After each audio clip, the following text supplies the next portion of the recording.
ഹബീബായ സല്ലല്ലാഹു അലൈഹി വസല്ലം തങ്ങളുടെ മദ്ഹുകൾ അത് സർവ്വ പ്രശ്നങ്ങൾക്കും അവിടുത്തെ സ്വലാത്ത് എല്ലാ പ്രശ്നങ്ങൾക്കും പരിഹാരമാണ്. വളരെ പുണ്യമുള്ള കാര്യമാണ് തങ്ങളെ മദ്ഹ് ചെയ്യുക എന്നത്. ആശിഖീങ്ങളൊക്കെ പറഞ്ഞതുപോലെ ഹബ്ബുൻ നബിയ്യി വ മദ്ഹുഹു ഖൈറുൽ അമൽ വ അസൽ ഇലാഹു ബിഹി യുബല്ലിഉൽ അമൽ.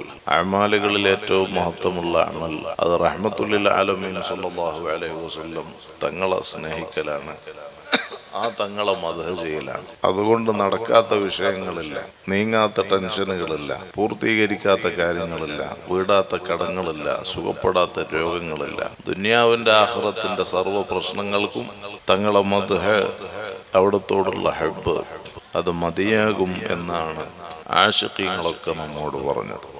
ദുനിയാവും ആഖിറവും രക്ഷപ്പെടാൻ ഒരേ ഒരു വഴിയെ മഹാന്മാർ നമുക്ക് കൈമാറിയിട്ടുള്ളൂ, അത് മഹബ്ബത്തു റസൂലില്ലാഹി സ്വല്ലല്ലാഹു